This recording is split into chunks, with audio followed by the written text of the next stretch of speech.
आप जानते हैं देश के अंदर सबसे ज़्यादा ट्रोल किए जाने वाले, सबसे ज़्यादा सुर्खियों में रहने वाले, सुर्खियों में मतलब तारीफ वाली सुर्खियों में नहीं, किसी न किसी चीज़ से या किसी न किसी वीडियो से एक गलत तरीके से वायरल रहने वाले शिक्षा मंत्री कौन है? अगर मैं आपसे सवाल करूं, सारे देश के राज्यों से रिलेटेड पूछ रही हूं, तो आपका जवाब कुछ भी हो, एक बार गूगल कर लीजिएगा तो आपको पता चल जाएगा कि हमारे राजस्थान के शिक्षा मंत्री मदन दिलावर का नाम सबसे ऊपर आ जाता है।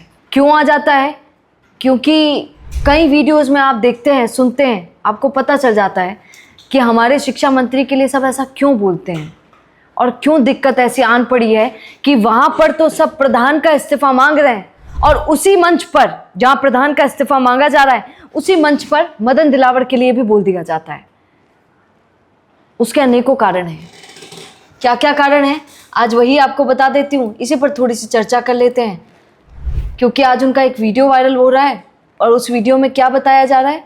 उस वीडियो में सर से एक सवाल पूछा गया, सर ये शिक्षकों के ट्रांसफ़र के लिए आप क्या कहेंगे सर? एक बार बोलते जाइए। सर बैठे और उठ गया, मेरे को पता नहीं है, पूछो। अरे सर जी आप ही से तो पूछेंगे, आपके अलावा किससे ही पूछेंगे?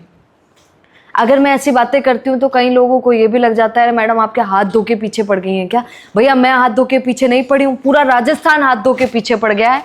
क्योंकि ये देखिए ना, नंबर 1 पर ये शिक्षा मंत्री मदन दिलावर आ रहे हैं, जिनके लिए आज से पहले कोई ऐसा शिक्षा मंत्री नहीं है। पूरे राज्य को अगर मिलाएंगे, पूरे देश के राज्यों को, कोई ऐसा शिक्षा मंत्री नहीं मिलेगा जिसके लिए उसका राज्य इतना बोलता हो कि इनको इस्तीफा दिलाइए, इनको हमें इनसे छुटकारा चाहिए, इनको हटाया जाए। ये मैं ही नहीं बोल रही हूँ, ये पूरा देश। अभी थोड़े दिनों पहले, मतलब पूरा राज्य, थोड़े दिनों पहले आपने देखा जब धर्मेंद्र प्रधान का इस्तीफा मिल गया था, उसके तुरंत बाद हमने देखा कि राजस्थान के अंदर एक भीड़ नजर आई। और सुनिए, वो भीड़ सिर्फ युवाओं की नहीं थी, उस भीड़ में पेरेंट्स भी मौजूद थे और वो पेरेंट्स ये गुहार लगा रहे थे कि भैया इनका तो इनसे भी इस्तीफा लिया जाए। क्यों लिया जाए? उसके बहुत सारे रीजंस हैं। यहाँ पर देखिए, राजस्थान में परीक्षा सिस्टम ऊपर वाले के भरोसे चल रहा है। क्यों चल रहा है? कई पद जो हैं वो खाली हैं, बड़े बड़े बोर्ड्स के, आरपीएससी से लेकर बोर्ड तक के पद पूरे खाली हैं। चाहे वो आरपीएससी हो, आरएसएसबी हो, आरबीएससी हो, ये तीनों ही तो दारोमदार संभाले हुए हैं सारी परीक्षाओं का, और इन्हीं के पद खाली हैं। और फिर जब पेपर लीक हो जाता है, दूसरी चीज़ें हो जाती हैं, तो फिर पेपर लेट होते हैं। इसका भी कारण यही है कि पद खाली क्यों हैं। अब किससे सवाल, ये एक बार जो मैंने आपको पहले बताई थी बात कि कैसे उन्होंने जवाब दिया, अपने जवाब से भागते हुए नजर वो आए।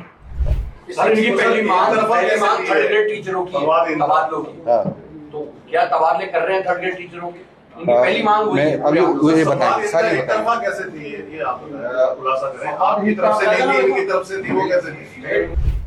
स्कूल्स की छतें गिर जाती हैं, तब भी मदन दिलावर जी चुप्पी साधे हुए बैठे रहते हैं, कोई जवाब नहीं आता है।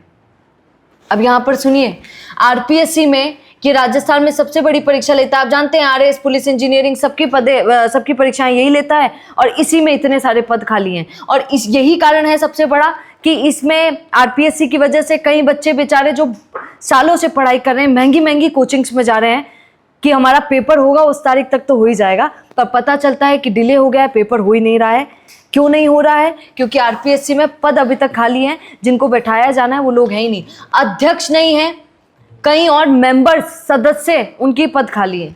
अब यहाँ पे आरएसएसबी में जिसमें पटवारी हो गया, group D, LDC, junior engineer जैसे हजारों सरकारी नौकरी परीक्षाएं यही करवाते हैं आरएसएसबी, उसमें भी अध्यक्ष और मेंबर्स के पद अभी तक खाली हैं। आरबीएससी आप तो जानते हैं 10th और 12th बोर्ड आपने भी दिया होगा भैया राजस्थान के अंदर, वो यही करवाता है आरबीएससी, और उसमें भी ये घोटाला चल रहा है कि यहाँ पर भी अभी तक कई लोगों को पद नहीं मिल पाया। अब हमारे शिक्षा मंत्री मदन दिलावर के लिए क्या बोला जाए? ऐसा नहीं है सर कि लोग आपके पीछे पड़ गए हाथ धो के। बात यह है कि साबित करना पड़ता है कि नहीं पड़ता है सर। जब तक वो लगेगा नहीं लोगों को, राजस्थान के को, कि हाँ भैया कोई अच्छा परिवर्तन हुआ। पेपर लीक आप सुनिए ना, वो देखा था हमने, आपने वो क्या बोलते हैं पैरामेडिकल के बच्चों को जो रोष आया, ये सीजेपी वाला जो दिल्ली वाला हुआ वो तो बाद में इतना रूप लिया। हमारे राजस्थान में पैरामेडिकल का जब पेपर लीक हो गया था, बच्चों को पता चल गया, हैंड टू हैंड उन्होंने अपना पेपर छोड़ा, अपनी कॉपी उठाई, उनको फाड़ा और छत से नीचे फेंक दिया। यह हमारे राजस्थान की बात है जहां पर खुलेआम हुआ। और मुझे याद आता है राज्यवर्धन सिंह राठौड़ ने एक बार बोला था कि आप बता दीजिए मैडम कौन सा पेपर लीक हुआ। अरे सर, बच्चे निकल के खुद ही बता दिए हैं कि कौन सा पेपर लीक हुआ। खैर, इस पर आप क्या कहेंगे कमेंट जरूर कीजिएगा, और शिक्षा मंत्री के लिए क्या कहेंगे वो भी बता दीजिएगा। नमस्कार। अपना पॉडकास्ट शुरू करना चाहते हैं और चाहते हैं कि पहले दिन से उसे लाखों लोग देखें, तो अब ये पॉसिबल है जयपुर में।